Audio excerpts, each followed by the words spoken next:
Yo, what's up guys, welcome back to another video. So you can see we're back in my garage working on my 240 like always. I have to go get the car ready so I can take it to test it out at the local skate pad. As you guys know, this car, it's turbo and a link ECU, a bunch of other stuff that I've done throughout the whole year. I haven't drifted it properly to test it out to make sure that everything's good. And right now there's a couple of things that I have to fix before I even go out drifting so I can make sure the car is good and don't have any issues. So as you can see, I have a little list that I made of some small stuff that I have to get done to the car. The main thing is to fix the exhaust. If you guys haven't watched my previous videos, you guys know that I've been having issues with the full exhaust. The dump pipe that I have made was too small, so I had to take it off. And right now I'm running an open dump pipe that ends right by the footwell. So the car is super loud, it's super obnoxious. All the fumes go inside the car and it makes, you can barely drive the car because it smells so bad on the inside. So the first thing that I want to get done before I even go drifting is to fix the full exhaust. Right here, I have some oval piping that I bought. So this piping, it's a little small. Right now, my dump pipe is 2¼ inch, which is super small, but that's how I can fit between the frame rail and the steering shaft. So here I have 2½ inch oval piping, which I've seen that people say that it's either, if you're running oval piping, you have to run like a 4 inch, or I've seen other people say that it's the same shit, but the way that the exhaust is routed, I cannot go underneath the trends. I have to go in between the trends, and there's literally no space to go in between it unless I use oval piping. I'm not sure if this oval piping is gonna fit. It might be too small, so I had to go ahead and mock it up and try it out. I really hope it fits because once I already bought it, and then two, I have no other option after. If this piping does not fit, I have no other option, so I have to make it fit. So about the oval piping, it came with two oval to round connectors, as you can see here, and then it came with, I think it's like 2 feet of oval piping, which I only need around 1.5 feet, I believe.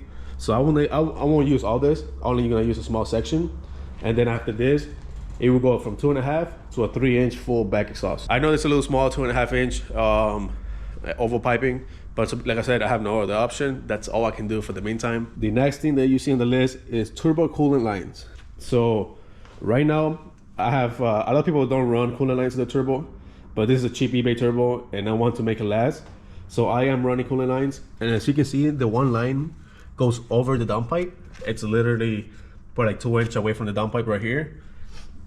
And that's causing my coolant to bubble on this area. So after I drive the car and I let it sit, I can hear the coolant bubbling inside the lines, meaning that it's getting way too hot and I need to fix this. So what I'm going to do, I'm going to route them in front of the turbo. So right now they come from the side of the turbo right here, and straight back and over the dump pipe. So I'm just going to flip this line over, put it straight to the front of the turbo, back here and over to where it goes. And then I'm going to try and wrap all these lines and all this in gold tape to avoid getting it that hot again. So that's the second thing I want to fix before I go drifting, just because I don't want to, one, blow my turbo, and two, have cooling issues. So the cooling system is not overheating. I'm not really having much issues with the car overheating, but I know once I fix this, it will definitely help since I'm avoiding a bunch of heat going into the coolant. On the third thing on the list, so you can see dual caliper bracket. So right here, I have a dual caliper bracket. So I have everything to install dual caliper bracket. I was going to do it once I did my Z32 calipers in the rears. I was going to do my dual caliper and install the other two just to make the dual caliper bracket.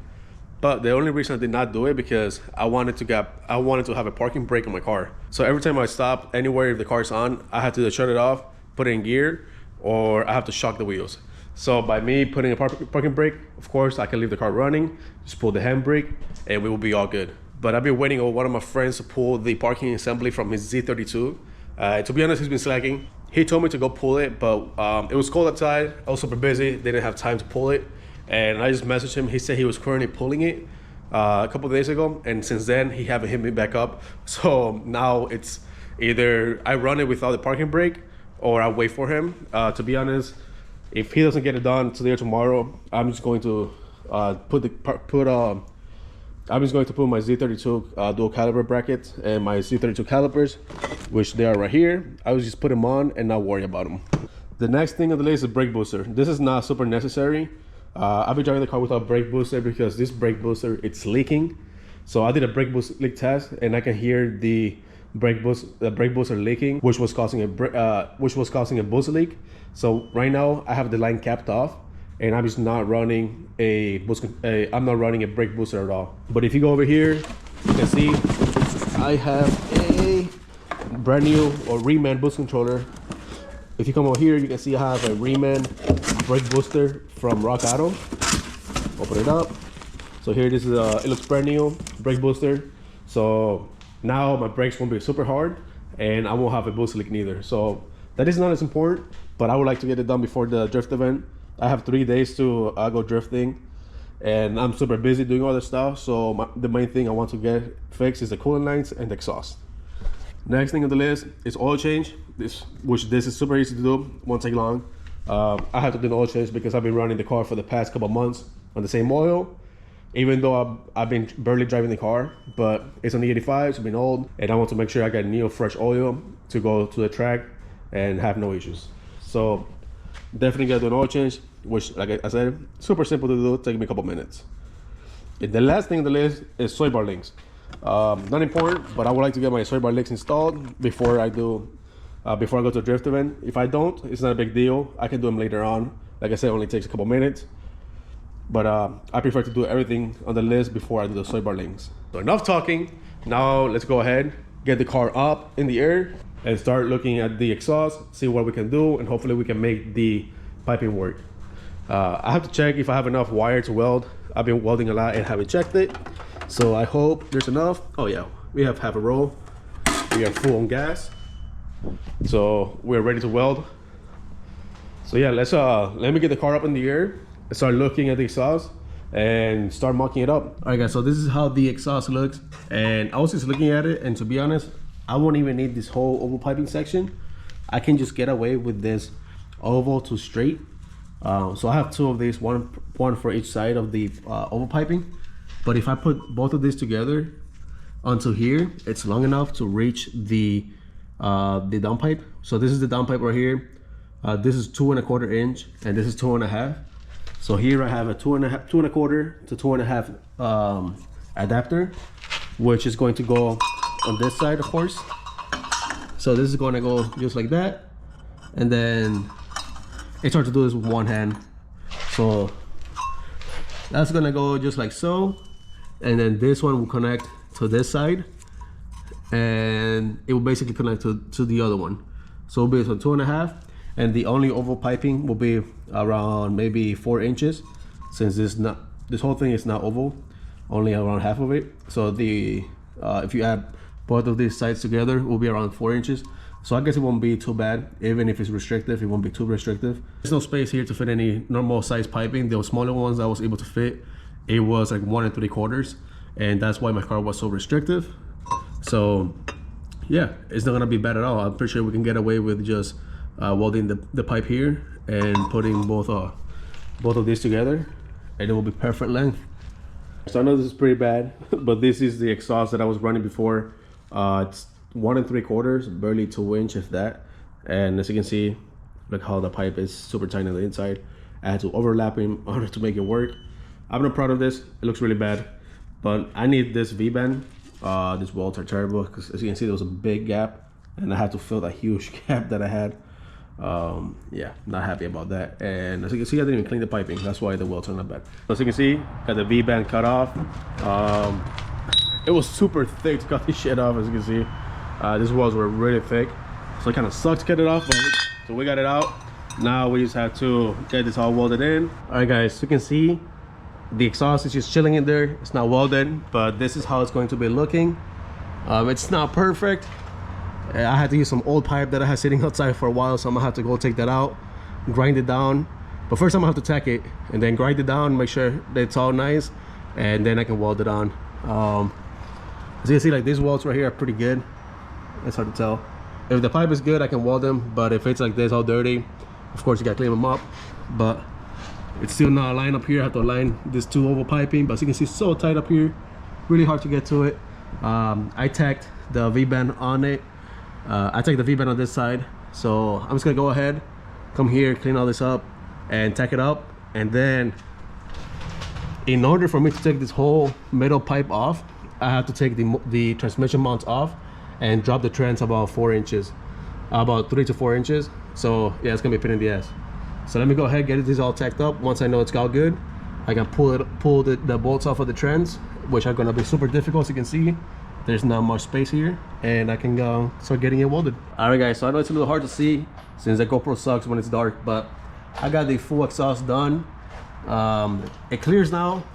A little bit bigger pipes, it's not bad. The welds are not the best because I suck at cutting, to be honest. I had a bunch of gaps, so whatever, I don't really care. But this V-band is kind of weird. I found this V-band in my toolbox from a really good long time. The V-band that's supposed to go here, I cannot find it, so I don't know if this V-band is all the way tight. I'm not able to move the pipe, so I think it should be fine. But as you can see, it's all the way tight, and it barely got tight as soon as he ended. So I'll see if it leaks. But yeah, it's super tight fit. Like I said, it's really hard to tell on the camera, but the one bolt that's right here for the transmission mount, it's literally like touching the pipe.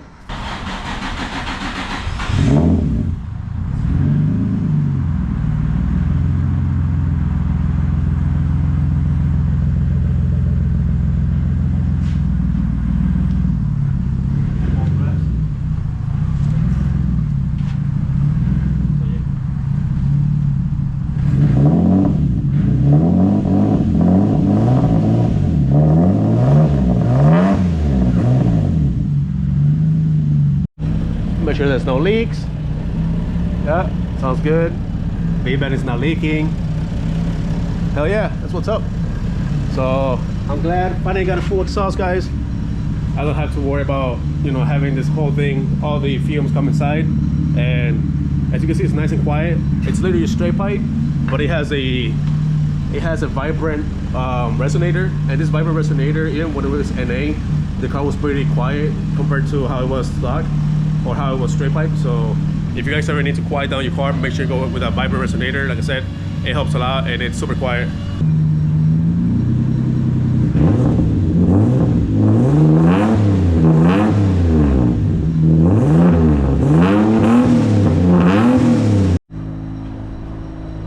Alright guys, I think that's gonna be it for this video, because I noticed that longer videos do worse on my channel, which makes sense. If I'm having a 25-minute video, not everyone's gonna sit there and watch all 25 minutes. I think this video is already plenty long. I did talk a lot. I'm just updating you guys on what's gonna be happening with the car and all I have to do.